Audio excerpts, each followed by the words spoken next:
Il est temps pour vous informer, mesdames et messieurs, bonsoir et bienvenue dans cette session d'information dont voici les sommaires.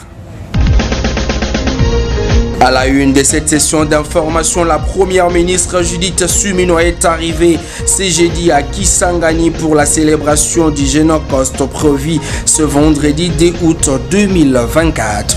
Dans les soucis de remercier ses électeurs, l'honorable député national élu de la circonscription électorale de Kikwit-Ville, Symphorien Mungala, est arrivé ce jeudi dans les après-midi à son Kikwit natal, là où il a été accueilli en roi. Les informations phares de l'Afrique au monde, le fruit de nos confrères de VOA Afrique, mesdames et messieurs, ça sera tout pour les titres à prison, les détails. Bonsoir, ouvrons cette session d'information avec cette actualité comme annoncé par sa cellule des communications sur la voie des ondes. Il y a peu, l'honorable Symphorien Mungala est arrivé ce jeudi 1er août 2024 à son Kikwit natal. Il était question pour cet élu de la circonscription électorale de Kikwit-Ville de dire un grand merci à ses électeurs pour la confiance placée à sa modeste personne afin d'être leur représentant à l'Assemblée nationale. Lors de son meeting populaire tenu à l'esplanade de la tribune de Konsinga, l'honorable Symphorien Mungala a rendu un vibrant hommage au chef de l'État Félix Antoine Tshisekedi Tshilombo et promet par la même occasion d'être toujours proche de sa base. La suite, je le propose dans ces propos recueillis par Christian Nakatala. Kinshasa Gentama, Mukatouana à 3h du matin. Menjela Genda, vous me comme na retard. Merci mingi samuna yo. Yantete ya mukachua kutuba kelende. Munu mwana na beno, mpangi na beno, noko na beno, mbuta na beno, leki na beno. Honorable Symphorien Mungala. Ya beno kufutaka umekwisa bubu yai na kuremercier beno umekusi pesa beno merci bela na muno merci beaucoup parce que kana beno ve nga mumekuma ve place ya mumekuma awa quel barasine na muno merci samuna beno na nyonso ya besalaga na campagne électorale ketiba mpangi kulala bampongi ve Ketiba mpangi kulora bamputa. Ketiba mpangi po buloka na salle de quoi de vote. Sambu peut pas la victoire yai. Merci na beno, merci sincèrement. Ya zole nous mekuisa na kubanda kisala ngo epi na ve. Bekesa ni mona vacances parlementaires non? Il va de mekuisa sana kusala kisalo na muno en tant que député. Ngeti na beno be pona rapina ve. OK. Nous mettons ça. Il y a un tête message à mon ayokelende. Nous mettons ça la plaidoyer. Plaidoyer veut dire que nous mettons tout la banfumu. Il y a un tête Sambuna hôpital général na beto. Bayana namuno hôpital général qu'elle est alignée parmi les hôpitaux, il y a beaucoup de réflexionner. Bien avait la maladie qui n'a pas boire la petite on obligé de tenir dans Kinshasa. Yo ina bumbu kwenda kusonga ba ministre. Ba ADG ya ba société ya l'état. Entre autres ACGT. Agence congolaise de grands travaux. Mutu bana bonde beton pina kikiti pina vunu ya santé. Hôpital na beto yai yo kele ko répondre na ba critère mingi ya mboto ve. Bobo aligné beto. Il y a beaucoup de équipe qui a fait tout ça, le lancement et les travaux. Ça, mon hôpital général. Crise sécuritaire dans la partie est de la République démocratique du Congo. L'Angola relève qu'un accord de cessez-le-feu a été conclu entre Kinshasa et Kigali dans les conflits qui opposent l'armée congolaise et la rébellion du M23 soutenue par le Rwanda voisin. Les médiateurs angolais précisent en outre que cet accord est intervenu mardi lors d'une réunion ministérielle entre les deux pays à Luanda. Détail dans ces récits. Normalement, ça devait changer, mais bon, malheureusement, on sait que c'est plutôt ce que j'appelle politique d'Autriche, parce que il y a assez de preuves pour prouver au moins qu'il y a des militaires rwandais en République démocratique du Congo et ougandais. Il y a des rapports non seulement de l'ANER, service de renseignement de la RDC, mais aussi des Nations Unies et de la société civile. Ce qui fait que Kigali, la dernière fois, n'a pas non plus nié. Kigali a dit plutôt que Kigali renforcera ses troupes en République démocratique du Congo. Donc, je pense que pour moi, ça, ce n'est plus une grande question vraiment d'actualité. Kigali a déjà accepté qu'ils sont en République démocratique du Congo, même s'il n'y a pas de sanctions jusque-là. Et pour le moment, est-ce qu'il y a une réaction des rebelles du M23? Non, à ma connaissance, il n'y a aucune réaction officielle. Je dis bien à ma connaissance, et on est quand même sur terrain. Et que effectivement, la plupart des fois, c'est normal parce que c'est un jeu entre Kigali et le M23, tout simplement parce que quand ça ne va pas arranger le M23, ce qui fait que ils ne vont rien respecter parce que disant que ce n'est pas eux qui ont été consultés. Donc, c'est une politique qui marche malheureusement pour Kigali et ça ne va pas pour la République démocratique du Congo. Parce que quand on négocie avec Kigali, ça signifie que le M23 peut dire facilement que ça ne l'engage pas. Et quand vous négociez avec le M23, Kigali peut dire que ça ne l'engage pas non plus. Donc là, c'est un peu ce que je peux appeler couteau à double tranchant, les négociations directes entre Kigali et la République démocratique du Congo. S'il n'y a pas la sincérité et s'il n'y a pas une pression, alors c'est vraiment un jeu de polichinelle. C'est vraiment un jeu qui ne va rien apporter malheureusement. Justement, l'Angola avait déjà annoncé une trêve et à l'époque, comme vous le dites, le M23 avait dit ne pas être concerné. Alors, quelle sera, selon vous, la portée de cette nouvelle trêve? Je pense qu'elle ne va pas, elle devait apporter grand-chose, mais elle ne va pas apporter grand-chose parce que si on prend déjà ce qu'il y a eu comme trêve avec les Américains, on parle quand même des Américains, c'est-à-dire la grande puissance militaire qui a un accord avec tout le monde, le Rwanda, la République démocratique du Congo, 15 jours, renouvelés 2 fois pour qu'il y ait des cessez-le-feu de trêve, mais ça n'a pas été respecté sur terrain. Donc, je ne pense pas que maintenant, cette trêve de l'Angola pourra être facilement respectée.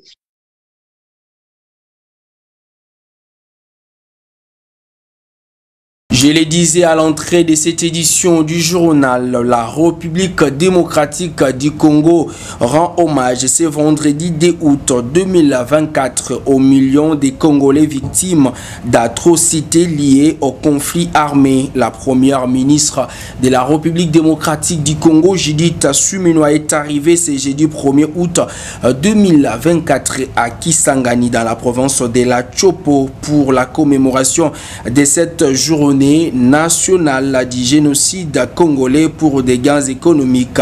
Génocost en sigle, la chef du gouvernement va représenter le président Félix Tshisekedi lors de la cérémonie officielle qui va se dérouler sur plusieurs sites à Kisangani.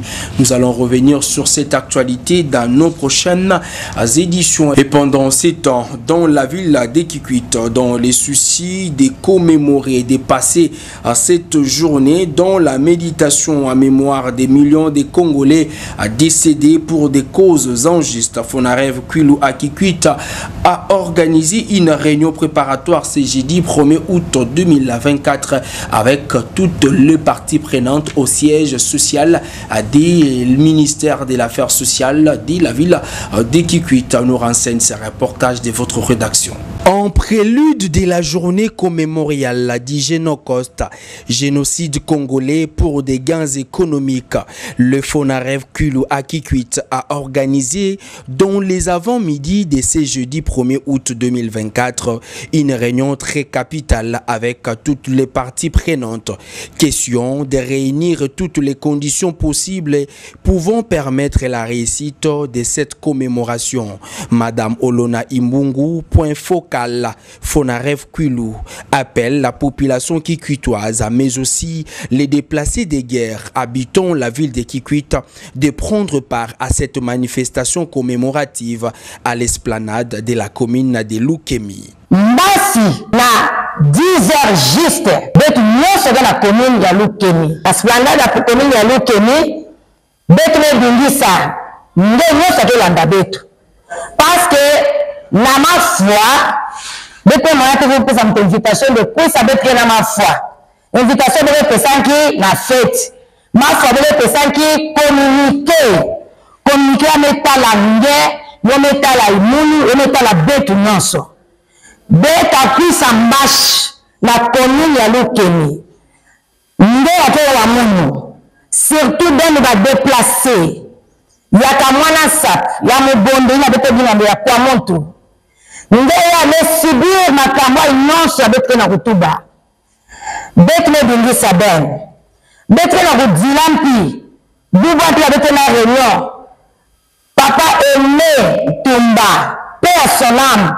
Ya vanda président ya ba déplacer na site ya Kimpwanza betu jikam kama zona wa bubu azola vanda pina betawa betu vuka na betu nyonso na ba autorité locale ya bola na betu na ba ONG betu nyonso sambu na kusungumi na lufa ya bampangi. C'est un deuil qui est national, organisé dans toutes les provinces. Merci beaucoup. Autre chose, dans cette session d'information, le président de l'Assemblée nationale de la République démocratique du Congo, l'honorable Vital Kamerhe, a présidé mardi 30 juillet 2024 à Kinshasa la cérémonie officielle de remise de brevet de la 7e session spéciale et la 9e session ordinaire du collège des hautes études des stratégies et de la défense. Lors de son mot de clôture, Vital Kamerhe a appelé le Rwanda et l'Ouganda à retirer ses troupes sur le sol congolais afin que les Congolais vivant dans la partie orientale de la République démocratique du Congo puissent vivre dans la quiétude la plus totale. Suivez. La 7e session spéciale et la 9e session ordinaire du Collège des hautes études de stratégie et de la défense CHESD se sont clôturées le mardi 30 juillet 2024 avec une cérémonie officielle de remise des brevets en présence de plusieurs personnalités politiques et militaires, dont le premier vice-président de l'Assemblée nationale, le vice-premier ministre et ministre de la Défense nationale et ancien combattant Guy Mwadianvita, le chef d'état-major général de la FARDC, le lieutenant-général Christian Chiwewe Solangesha et les représentants de la CEAC, désignés parrains de la 7e session spéciale. Le président de l'Assemblée nationale, Vital Kamerhe, a représenté personnellement le chef de l'État, Félix-Antoine Tshisekedi Tshilombo, empêché aux côtés de la première ministre Madame Judith Suminwa Tuluka, marraine de la 9e session ordinaire. 203 lauréats civils ont reçu leur brevet des mains de l'honorable président de l'Assemblée nationale Vital Kamerhe. Pour ceux de la session spéciale, et 36 lauréats militaires l'ont reçu de la main de la première ministre Judith Suminwa Tuluka. Le directeur général du CHESD, le général-major Moubiaï Mamba Augustin, a fait savoir dans son discours de la session spéciale 2024 a été baptisé au nom de Vital Kamerhe et la session ordinaire 2024 au nom de Judith Suminwa. Il a rappelé que l'objectif du CHESD est de donner à la RDC une autonomie en matière de la stratégie et de défense tout en offrant une expertise de taille lors de réformes en matière de sécurité et de défense. Prenant la parole au nom du chef de l'État Félix-Antoine Tshisekedi Tshilombo, le président de la Chambre basse du Parlement, Vital Kamerhe, a salué la bravoure de forces de défense de la RDC qui défendent jour et nuit la République démocratique du Congo dans sa partie est en proie à l'agression rwandaise. Il faut noter que le Collège des hautes études de la stratégie et de la défense a été créé en 2016 et transformé en établissement public en 2023. Il organise chaque année 2 sessions, dont une ordinaire consacrée uniquement au corps militaire et une autre spéciale ouverte aux personnalités civiles et politiques qui ont la vocation d'occuper les postes de direction. À côté de leurs collègues congolais, les autres participants viennent généralement de plusieurs pays membres de la CEAC et de l'Europe. Nos confrères de la VOA Afrique nous amènent pour ce jeudi 1er août 2024 au Nigeria, où une explosion dans un salon d'été a tué au moins 19 personnes et plusieurs blessés. Mais aussi on va se rendre pour le cadre des informations de l'Afrique au monde avec nos confrères de VOA Afrique au Guinée, mais aussi au Kenya. Suivez. Rentrons vers la régie finale pour prendre le rappel des principaux titres. À la une de cette session d'information, la première ministre Judith Suminwa est arrivée ce jeudi à Kisangani pour la célébration du Génocost prévu ce vendredi 2 août 2024. Dans les soucis de remercier ses électeurs, l'honorable député national élu de la circonscription électorale de Kikwit-Ville, Symphorien Mungala, est arrivé ce jeudi dans les après-midi à son Kikwit natal, là où il a été accueilli en roi. Les informations phares de l'Afrique au monde, le fruit de nos confrères de VOA Afrique, mesdames et messieurs, ça sera tout pour les titres.